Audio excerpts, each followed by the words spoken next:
Hello everyone, welcome back to my channel. I am Nikita Jha and आज की इस video में हम बात करेंगे कि आने वाले अपकमिंग एग्ज़ाम के लिए यानी कि दिसंबर एग्ज़ाम के लिए हमें किस किस बातों का बहुत ध्यान रखना है, क्योंकि हमारे पास बहुत ज़्यादा दिन नहीं बच गया है। ओनली 3 मंथ्स बचा हुआ है। सो टाइम ना वेस्ट करते हुए लेट्स गेट स्टार्टेड। तो हमारा सबसे फर्स्ट मेथड है कि only reading, no writing practice. हम लोग सिर्फ रीडिंग करते हैं या फिर यूट्यूब वीडियोस देखते हैं, क्लासेस देखते हैं, बट वो करते रह जाते, बट उससे हमें बेनिफिट नहीं मिलता है। First of all writing practice हमारा बहुत ही ज़्यादा मस्ट है, बिकॉज एग्ज़ाम में हमें रिटेन ही करना पड़ता है।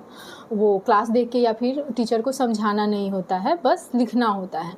And second method is ignore ICSI module. हम लोग क्या करते हैं, ICSI के मॉड्यूल को इग्नोर कर देते हैं, बट ऐसा हमें नहीं करना है, क्योंकि ICSI मॉड्यूल ही हमें बताता है कि हमें एग्ज़ाम में अपना आंसर कैसे रिप्रेजेंट करना है। And third is over studying. किसी भी सब्जेक्ट को हम लोग कुछ ज़्यादा ही पढ़ने लग जाते हैं, जो कि हमें ऐसा नहीं करना है। एक प्रॉपर सब्जेक्ट को हम लोग जितना टाइम देंगे, मार्क्स तो ओवरऑल उतना ही आना है, और हो सकता है उस चैप्टर से इस बार ICSI इंस्टीट्यूट पूछे नहीं।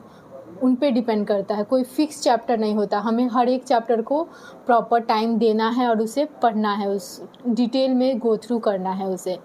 And next is not solving past year question, जो कि कॉमन मिस्टेक है। हम लोग करते हैं, पढ़ लेते हैं, थोड़ा बहुत राइटिंग प्रैक्टिस भी कर लेते हैं, बट पास्ट ईयर का क्वेश्चन सॉल्व नहीं करते हैं, जो कि बहुत बड़ी मिस्टेक है। पास्ट ईयर का क्वेश्चन सॉल्व करने से हमें ये पता चलता है कि ICSI इंस्टीट्यूट का पूछने का पैटर्न क्या है, वो किस तरीके से हमसे क्वेश्चन पूछता है।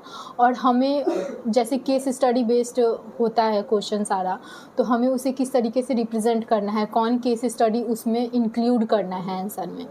And next step is revision strategy. हमें कुछ ऐसा नोट्स बनाना है जो कि जैसे सारा एक चैप्टर है, बहुत सारे पेजेस में होते हैं, उसे एक पेज में समराइज वे में लिखना है, उसमें इंपॉर्टेंट पॉइंट लिखना है, जिससे हमारे माइंड में एकदम क्लिक कर जाए तुरंत कि इससे ये टॉपिक कवर है। And next topic is lack of concept clarity. हम लोग समझते नहीं हैं, बस हम लोग पढ़ते रह जाते हैं। दैट्स वाई हमें बहुत प्रॉब्लम को फेस करना पड़ता है। And that's it. अगर किसी भी चीज़ को रिलेटेड आने वाले एग्ज़ाम के लिए कोई भी आपको क्वेश्चन हो, क्वेरी हो, तो प्लीज़ कमेंट ज़रूर करें। मैं उसके लिए आपको सॉल्यूशन दूंगी, और मैं उसके लिए एक पर्टिकुलर वीडियो भी ज़रूर बनाऊंगी। और मैं कुछ दिन में एक वीडियो भी अपलोड करने वाली हूँ, जिसमें इंपॉर्टेंट चैप्टर और मेन टॉपिक के बारे में हम उसमें बताएंगे। ICSI कोई मेन टॉपिक तो डिसाइड नहीं की है, बट इतने सारे चैप्टर हैं कि उसमें हम लोग कुछ कुछ डिवाइड कर सकते हैं कि कौन सा मोस्ट इम्पॉर्टेंट टॉपिक है, बिकॉज लास्ट टाइम एग्ज़ाम में वही हमें काम आते हैं और उसी में हम देखते हैं, उसी चैप्टर को हम देखते हैं। Thank you so much for watching.